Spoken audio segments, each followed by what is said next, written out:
I never meant to spend my senior year in detention.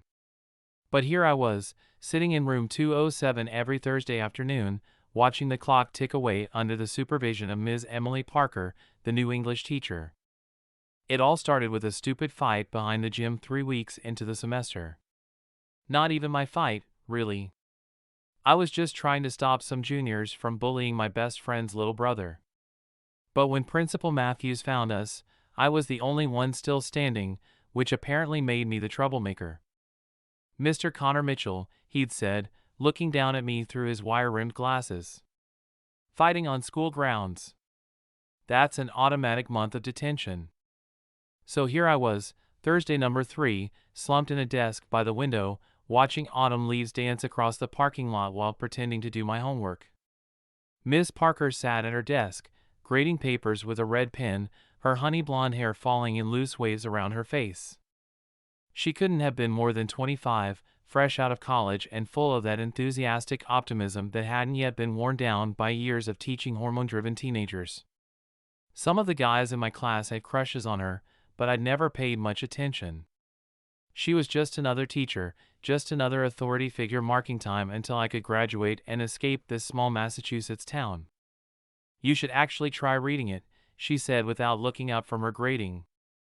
"The Great Gatsby is more than just a paperweight." I glanced down at the novel on my desk, required reading for her class, which I was currently failing. Not really my thing. "Let me guess." She set down her red pen and looked at me with those clear blue eyes that seem to see right through people's bullshit. "Rich people problems don't interest you? Too many fancy parties and expensive shirts? Something like that." She stood up and walked over to my desk, perching on the empty one next to me. "What if I told you it's actually about a poor boy from nowhere who reinvents himself to win the love of a girl who represents everything he can't have? About the way we all wear masks, pretending to be something we're not, hoping nobody sees through the cracks?" I shifted uncomfortably in my seat. "Still sounds like rich people problems." She smiled, not the patient teacher smile she usually wore, but something more genuine. "You remind me of my brother. He hated reading too, until he found the right book." "And did he find it?" A shadow passed across her face so quickly I almost missed it. "Eventually." She stood up and returned to her desk. "The essay's due Monday, Connor. At least give it a chance." I watched her resume grading, noticed the slight tension in her shoulders that hadn't been there before. There was a story there, but it wasn't my business. She was just my detention supervisor, after all. The next week, I actually tried reading the book. Not because of what she'd said, but because I needed to pass English to graduate.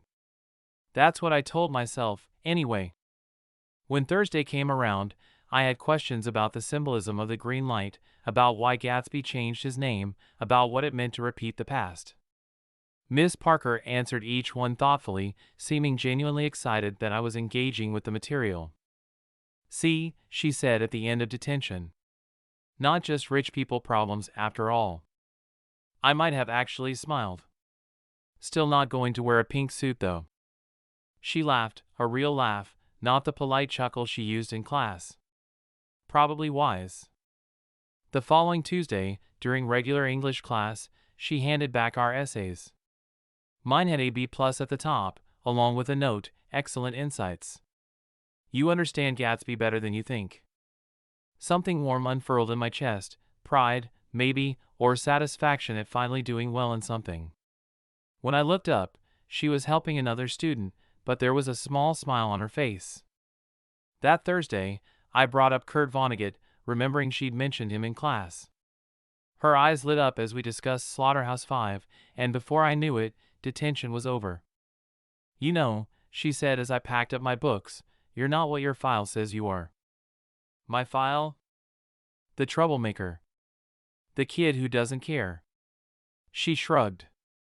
"Masks, remember?"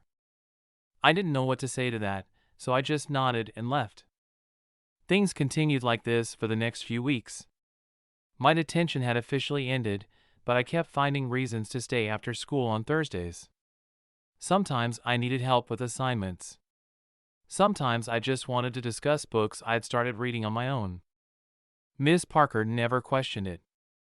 She just made space in her afternoon for our literary discussions, recommended new books, challenged my interpretations.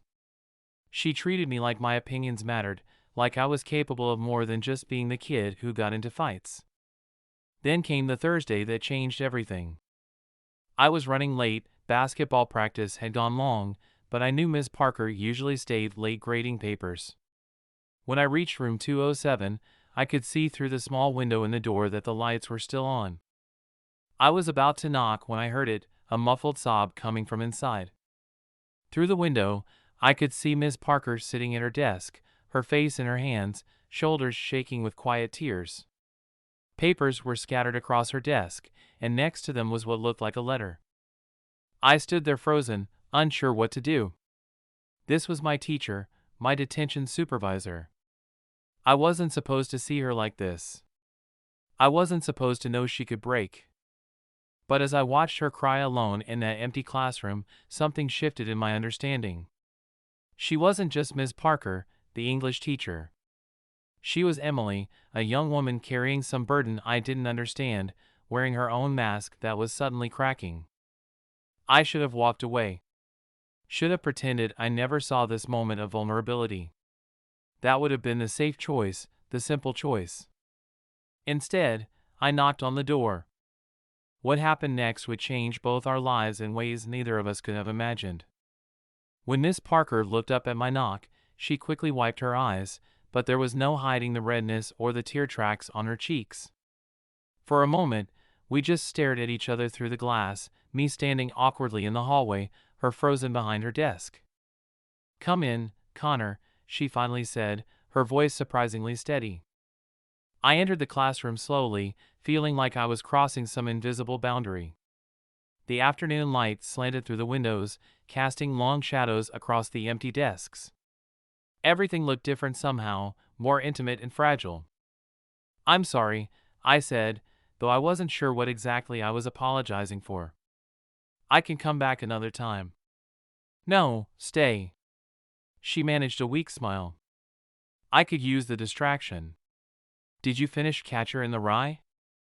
I hesitated, then pulled up my usual chair near her desk.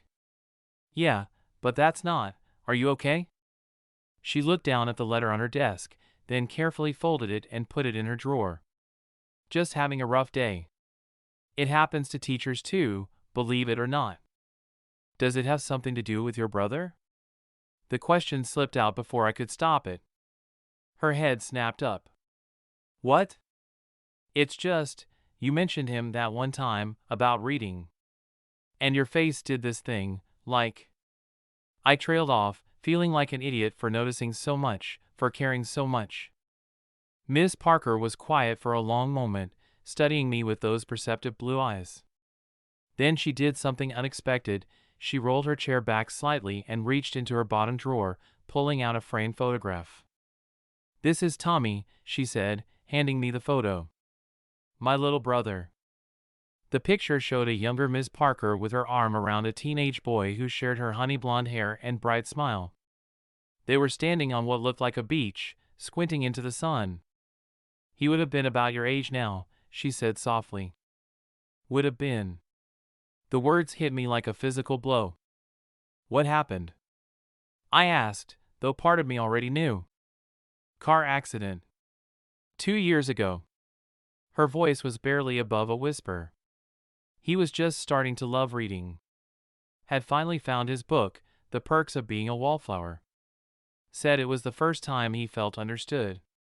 She laughed, but it sounded more like a sob. "He was going to be a writer." I looked down at the photo again, at the boy who would never get to write his story. "Is that why you became a teacher?" She nodded. "I was already in college, studying literature. After Tommy, I knew I had to do something meaningful with it. Help other kids find their voice through books, like he was starting to." "Like you did with me," I said quietly. Her eyes met mine, and something passed between us, understanding, recognition, a shared knowledge of loss and hope and the power of words to heal. "The letter," she gestured to her drawer, It's from my parents. Today would have been his birthday. They're having a memorial dinner, but I couldn't face it. Couldn't sit there and listen to everyone talk about him in the past tense again. Without thinking, I reached out and touched her hand where it rested on the desk. Tell me about him? About the Tommy who was, not who would have been. For the next hour, as the sun sank lower in the sky, Miss Parker, Emily, told me stories about her brother. About how he used to make up elaborate excuses for not doing his homework, each one more creative than the last. About his terrible attempts at cooking that always ended with the smoke alarm going off. About the way he could make friends with anyone, anywhere. He would have liked you, she said, wiping away fresh tears with a laugh. Another stubborn boy who didn't want to read until the right book found him. I wish I could have met him. Me too. She looked at me thoughtfully. You know, sometimes you remind me of him. Not just the reading thing, but the way you stood up for that freshman. Tommy was like that, always fighting other people's battles. I felt my cheeks warm. That's what got me into detention. And aren't you glad it did? Her smile was teasing now, more like her usual self. Before I could answer, a janitor's vacuum cleaner roared to life in the hallway, breaking the spell. We both jumped, suddenly aware of how late it had gotten, how inappropriate this whole conversation might seem to an outsider. I should go, I said, standing up. And you should too. Go home, get some rest. She nodded, gathering her things. As I turned to leave, she called out, Connor? I looked back. Thank you. For listening. For caring. She paused. Just, thank you. That night, I couldn't sleep. I kept thinking about Tommy, about Miss Parker, about the way life could change in an instant. I thought about how she trusted me with her grief, how she'd seen something in me worth believing in. I also thought about how my heart had raced when she smiled, how I'd memorized the exact shade of blue of her eyes, how I'd wanted to hold her hand longer when she cried. Thoughts I shouldn't be having about my teacher, no matter how young or understanding or beautiful she was. But something had changed in that classroom. The carefully maintained boundary between teacher and student had blurred, revealing two people who understood each other in ways that transcended conventional roles. What I didn't know then was that this was just the beginning. That this shared moment of vulnerability would lead to complications neither of us was prepared for, choices neither of us should have to make. Because sometimes the heart doesn't follow the rules we set for it. Sometimes it finds connection in the most inappropriate places, at the most inconvenient times. And sometimes, the very thing that could heal us is the thing we're not supposed to want. The weeks following Tommy's birthday changed everything, though we both pretended nothing was different. Our Thursday discussions continued, but there was a new undercurrent to them, something electric and dangerous that we both carefully ignored. I started noticing things I shouldn't, the way her eyes crinkled when she really smiled, how she played with her necklace when she was deep in thought, the subtle vanilla scent of her perfume when she leaned over to check my work. Each detail felt like a secret I was collecting against my will. You're different lately, my best friend Mike commented during lunch. Distracted. Just focused on graduating, I said, pushing my food around my plate. Right. And it has nothing to do with spending every Thursday afternoon with Ms. Parker? I looked up sharply. What's that supposed to mean? Relax, he held up his hands. I just meant you're really into the whole literature thing now. It's cool. You're actually doing well in classes for once. I relaxed slightly, but his words hit closer to home than I wanted to admit. I was doing better, straight A's in English, B's in everything else. My college application essays were strong, thanks to Ms. Parker's guidance. I was becoming someone I never expected to be, and it was all because of her. The real trouble started in early December, during the winter talent show. I was there supporting Mike, who was performing with the jazz band. Ms. Parker was one of the faculty supervisors, wearing a dark blue dress that made her eyes look like ocean depths. During intermission, I stepped out for some air and found her in the empty hallway, looking at her phone with that same haunted expression she'd had on Tommy's birthday. Everything okay? I asked, keeping my distance this time. She quickly locked her phone screen, but not before I caught a glimpse of what looked like a wedding website. Fine. Just life stuff. Want to talk about it? She hesitated, then gestured to a nearby classroom. Once inside, she leaned against a desk, looking more vulnerable than I'd seen her since that Thursday in room 207. My ex-fiancé is getting married, she said quietly. To the woman he left me for last year. The revelation hit me like a punch to the gut. He cheated on you? She nodded. We were together through college. He was there when Tommy died. Helped with the funeral arrangements, supported me through everything. Then last spring, he met his new teaching assistant and suddenly our 6-year relationship wasn't enough anymore. That's why you moved here, I realized. New town, new start. Ran away, you mean? She laughed bitterly. Very mature of me, right? Some role model I am. Hey, I moved closer without thinking. You're the best teacher in this school. The only one who actually sees us as people, not just kids to manage. The only one who.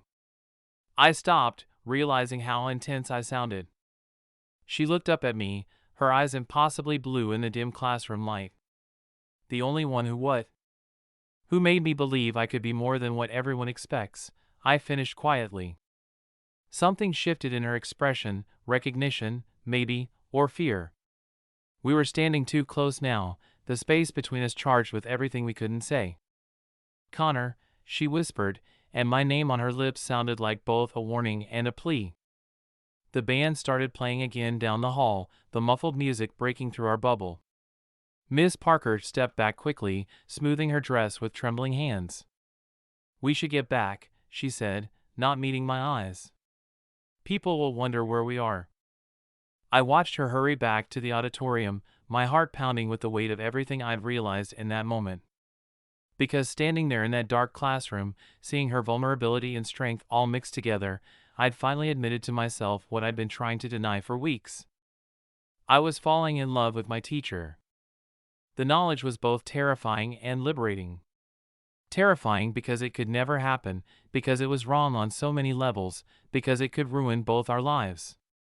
Liberating because at least now I understood why every moment with her felt so important, why her smile could light up my whole day, why her pain felt like my own. The next few days were torture. In class, I couldn't look at her directly, afraid my feelings would be obvious to everyone.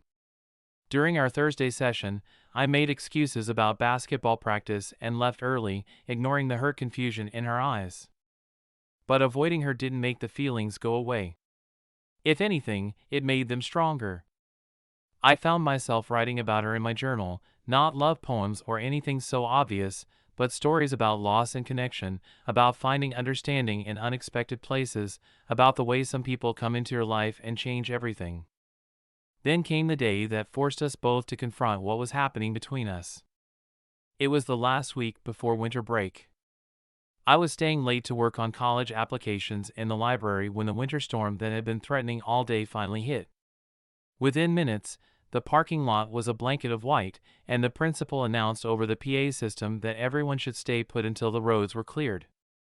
I found myself walking to room 207 without consciously deciding to. Through the window, I could see Ms. Parker grading papers, just like that first day of detention that felt like a lifetime ago.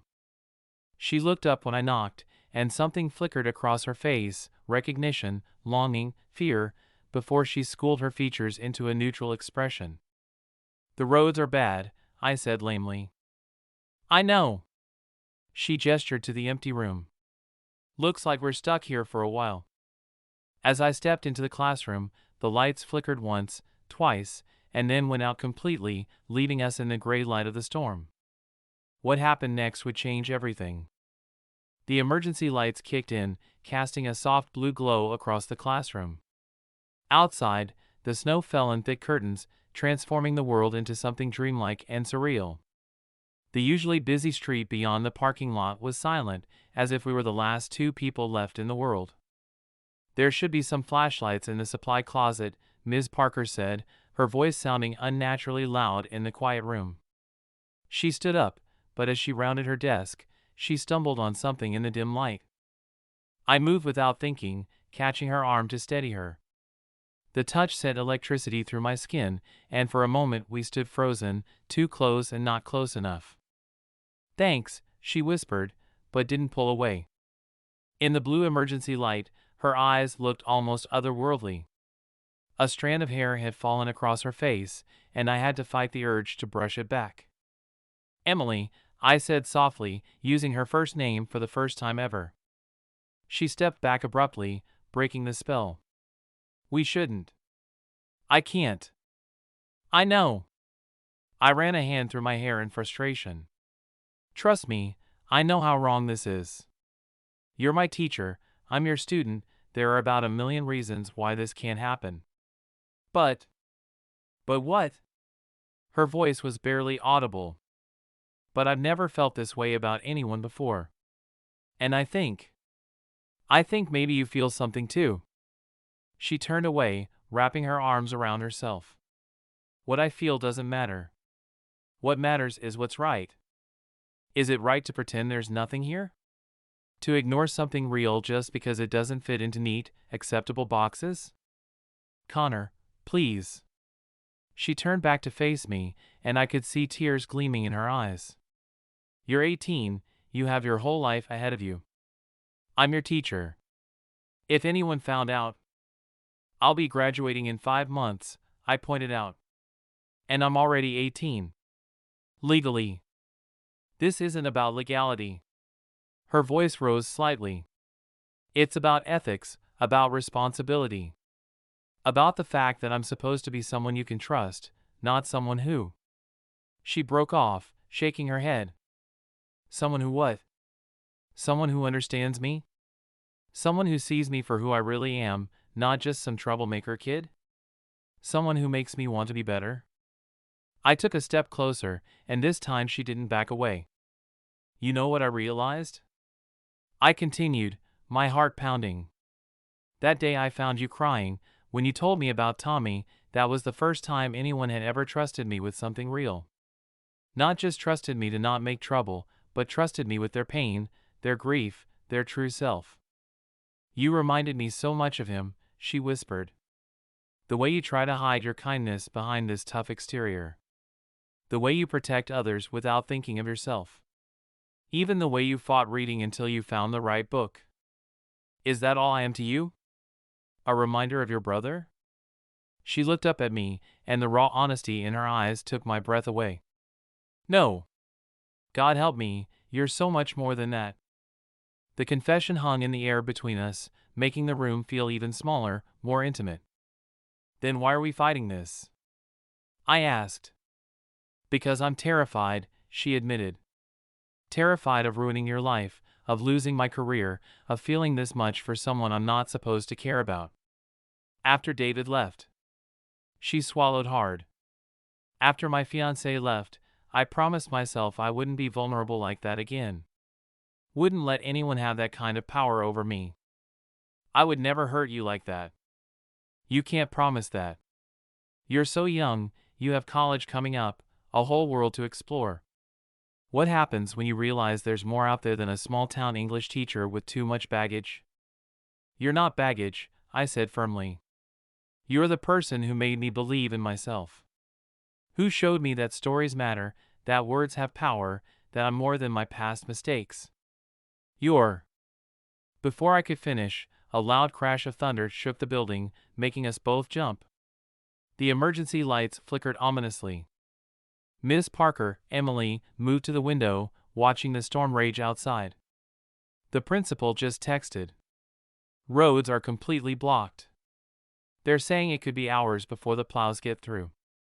I joined her at the window, careful to maintain a small distance between us. "Looks like we're stuck here." She glanced at me, a mix of emotions playing across her face. "Maybe that's not such a bad thing. We need to talk about this, really talk about it. Figure out what we're going to do." "Do about what?" "About the fact that I think I'm falling in love with you too." The words hit me like a physical force. I turned to look at her, hardly daring to breathe. "I've tried so hard not to," she continued, her voice shaking. "Told myself it was just empathy, just seeing Tommy in you, just professional pride in watching you grow. But it's more than that, isn't it? It's been more than that for a while." "Emily." "No, let me finish. Because if we're going to have this conversation, we need to be completely honest. About what this is, about what it could cost us, about what happens next." She took a deep breath, and I could see her gathering her courage for whatever she was about to say. But before she could continue, something happened that would force us both to confront our feelings in a way neither of us expected. And in that moment, trapped by the storm in a darkened classroom, we had no idea that our biggest challenge was yet to come.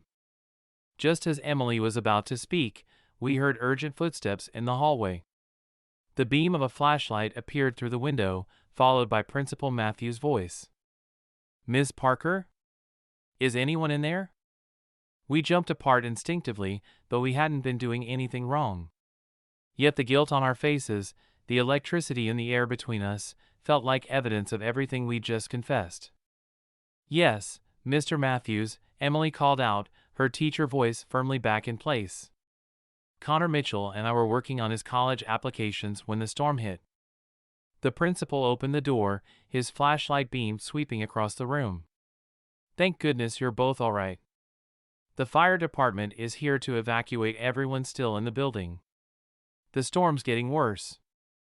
As we followed him down the dark hallway, I caught Emily's eye. Something passed between us, an understanding that our conversation wasn't over, that what we'd started in that classroom couldn't simply be forgotten. The next week was torture. The storm had forced the school to close early for winter break, meaning I wouldn't see Emily again until January. Our unfinished conversation hung between us like a ghost, present in every text I didn't send, every word I couldn't say. I spent Christmas break thinking about everything, about what I wanted, about what was right, about what could be possible if we were brave enough to try. I wrote it all down in a letter, pouring out every feeling, every hope, every fear. When school resumed in January, I arrived early and slipped the letter into her mailbox in the teacher's lounge. Then I waited. She found me after last period, as I was closing my locker. "We need to talk," she said quietly. "Meet me at the public library in an hour." The library was neutral ground, public enough to be safe, private enough to talk freely. I found her in the classics section, running her fingers along the spines of leather-bound books. "I read your letter," she said without turning around. "And?" She finally faced me, her eyes filled with a mix of emotions I couldn't quite read. "And I think you're right. About some things, at least." She pulled out her own letter, pale blue paper that reminded me of that first day I found her crying. "I wrote this too," she said, handing it to me. "Read it now." I opened it with trembling fingers. "Dear Connor, you're right, what we feel is real. Too real to ignore, too powerful to dismiss. But you're also young, with your whole life ahead of you. I'm still healing from my past, still finding my way forward. What I feel for you terrifies me because it's different from anything I've felt before. It's not just attraction or understanding, it's something deeper, purer. You make me want to be brave again, to believe in possibilities I'd given up on. But because I care about you so much, I have to do what's right for both of us. I've accepted a teaching position at Berkeley starting next fall. They have an excellent creative writing program, and it's something I've always dreamed of. I handed in my resignation today. This isn't goodbye, it's not yet. Go to college. Experience life. Grow into the amazing person I already see in you. And in 4 years, when you've graduated and found your path, if you still feel the same way, find me. I'll be teaching English literature at Berkeley, helping other students find their voice through words, just like I helped you find yours. And maybe, when the time is right, we can write our own story together.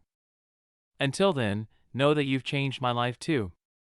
You helped me believe in love again, showed me that connection can heal as well as hurt.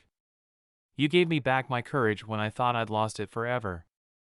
Take care of yourself, Connor Mitchell.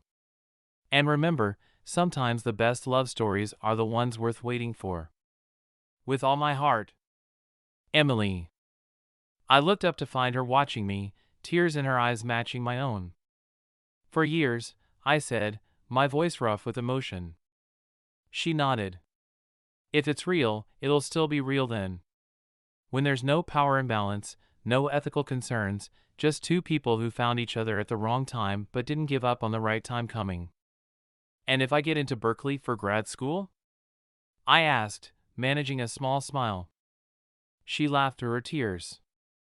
Then you better take my advanced poetry seminar.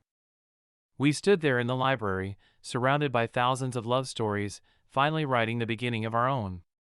Not a tragic romance or a forbidden love, but a story of patience, of growth, of choosing to do what's right even when it hurts. In May, I graduated as valedictorian, something no one, including myself, would have predicted at the start of the year. Emily sat with the other teachers, watching as I delivered my speech about how one person's belief in you can change everything. Our eyes met once during the ceremony, and in that look was every word we couldn't say, every promise we'd made, every possibility we were brave enough to wait for. For years later, I stood outside her office at Berkeley, a published copy of my first novel in my hands. It was dedicated to EP, who taught me that some stories are worth the wait. When she opened the door, her smile was exactly as I remembered, bright enough to light up a room, genuine enough to change a life. She was more beautiful than ever, confidence and success making her shine even brighter. You're late, she said, but her eyes were sparkling. Actually, I replied, stepping into her office, I think I'm right on time. Because here's the thing about love, real love, true love, the kind worth fighting for, it doesn't always come at the perfect moment. Sometimes it arrives too early, forcing us to be stronger than we want to be, braver than we think we can be. But if it's real, if it's right, it finds its way back. Like a well-crafted story, it takes its time building to the perfect ending. And sometimes, the waiting makes the ending that much sweeter. Emily and I had chosen the harder path, the right path. We'd given ourselves time to grow, to become the people we needed to be for each other. And now, standing in her office with 4 years of experiences, achievements, and growth between us, we were finally ready to start our story properly. Because the best love stories aren't about timing or circumstance. They're about two people who choose each other, again and again, even when it's hard. Even when they have to wait. And as I finally pulled her into my arms, both of us now free to love without guilt or fear, I knew that every moment of waiting had been worth it. Sometimes the greatest love stories are the ones that take the longest to write.